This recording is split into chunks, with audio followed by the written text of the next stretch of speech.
So I've got a few documents that I want to read out. Hi everyone, thank you for being here. Today is an today is an important day for me because after several years away from competitive cricket, I can finally speak about a pathway back to the sport that has been such a significant part of my life.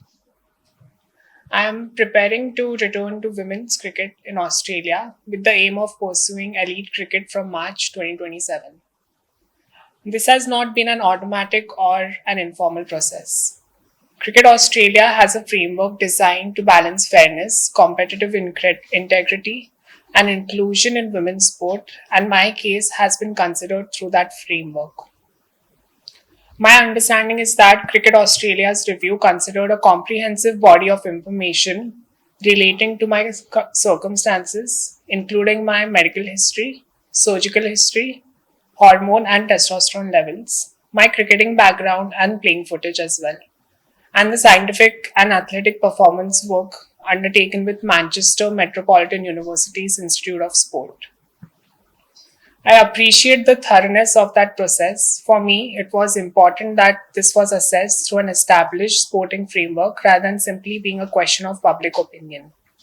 I have also undergone gender affirming surgery, and I no longer have testes, which means my previous primary source of testosterone is no longer present. My most recent blood test in July recorded total testosterone at zero point 0.6 nanomoles.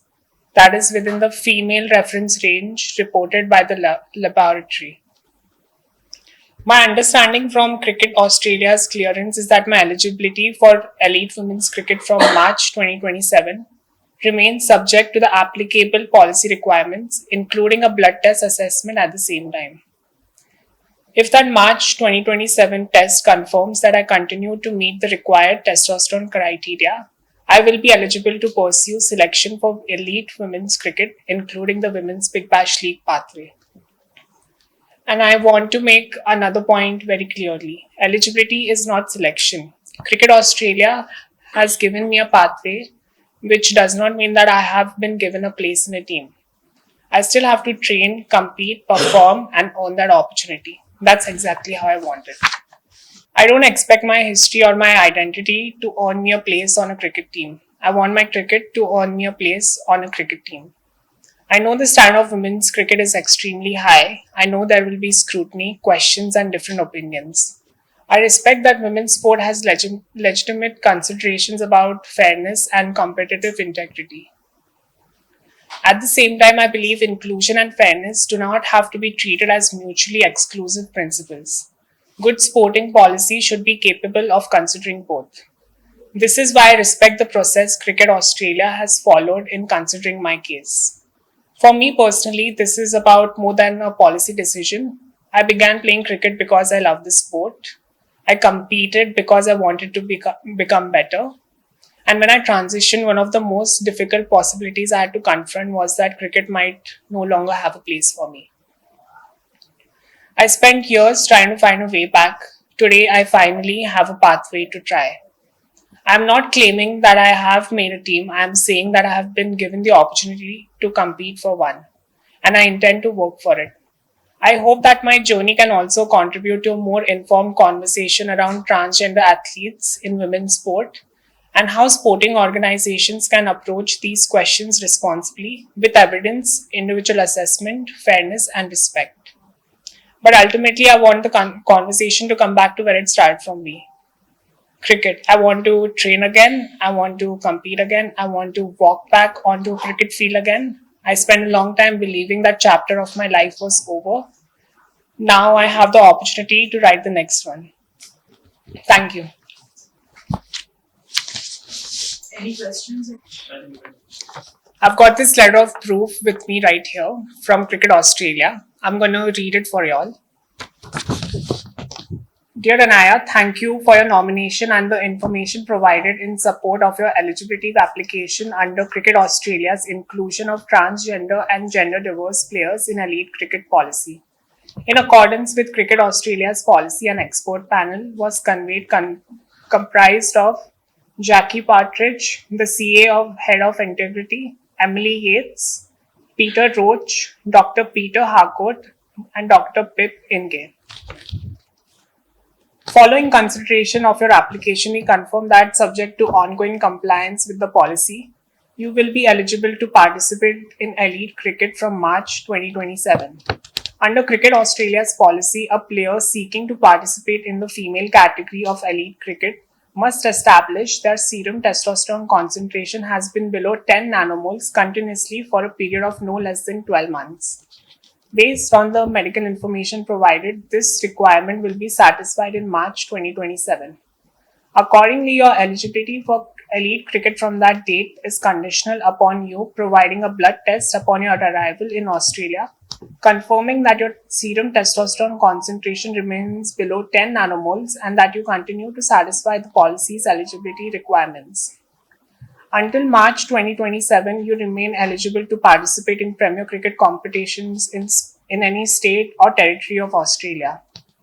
As Premier Cricket is classified as community cricket rather than elite cricket under the policy, your participation in those competitions is not affected by this determination. We appreciate your cooperation through this process. Yours sincerely, Jackie Partridge, Head of Integrity on behalf of Cricket Australia. Australia have already kept under the place. And in regards of BCCI, I think they've stayed quiet about this. I've tried to reach out to them publicly. I've approached people, like nothing has worked out. I've only been served with silence. And therefore, Cricket Australia was the one who provided me the pathway, and I'm glad that I can do that. Narendra ji Yeah. आपने जैसे कहा कि मतलब pre testosterone इतना होना चाहिए हाँ. और तो उसके हिसाब से आप डाइट्स भी मतलब वैसे ही सब रखिए क्या है क्योंकि आपका चेकअप होगा ही होगा इसी हिसाब से क्या क्या इसमें डाइट का कोई क्वेश्चन नहीं, क्योंकि ये जो आपकी बॉडी हार्मोन्स प्रोड्यूस करती है, जैसे मेल में हो गया टेस्टिस या फीमेल में हो गया ओवरीज और uterus, I don't have the necessary organs to produce testosterone in my body anymore. तो मेरी बॉडी वैसे ही चेंज हो गई है एंड मेरी टेस्टोस्टेरोन लेवल्स भी साथ ही 0.6 नैनोमोल्स है, जो ऑस्ट्रेलिया के गाइडलाइंस के अंडर बहुत अच्छे से फिट करती है. एंड आई एम होपिंग कि अभी आगे जाके WPPL भी खेल पाऊँ. स्पेशली जब ट्रांसजेंडर्स खेलते हैं हाँ. तो कार्ड मेल फीमेल के उसमें खेलेगा तो कहीं ना कहीं पावर वैसे ही रहेगा मेल का ही रहेगा. हाँ. तो आपको कहीं ना कहीं डिसीजन इसीलिए जो है आपको यहाँ पे खेलने के लिए नहीं कर पा रहे. आई थिंक इस मामले में लैक ऑफ एजुकेशन का बहुत है मुद्दा, क्योंकि यहाँ पे जो पॉलिसीज भी सेट हो चुके हैं, ऑस्ट्रेलिया की टीम में रिसर्चर्स रह चुके हैं, उनके हेड ऑफ डिपार्टमेंट से they have all the research and scientific banking towards it. So scientifically देखे तो after hormones and everything they don't subject that trans women have any unfair advantage. That's why वो guidelines set हो चुके हैं.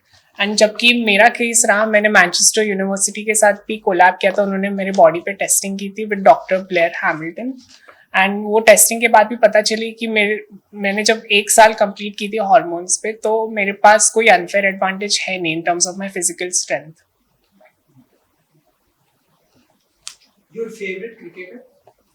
Favourite cricketer पहले विराट कोहली था. I think now I really like how Abhishek Sharma plays. So yeah And you're dreaming of playing in this international. Yeah. So, which are the players that you're looking forward to maybe playing with the country? Because Yeah, like- across the world play there, so that is true. Abhi, when I play WBBL, like I'm really looking forward to play some of the India's greats like Harmanpreet, Preeti, Jemima, and Elise Perry as well at the same time. So, like if that happens, that'll be a huge thing for me, a huge moment for me. Yes.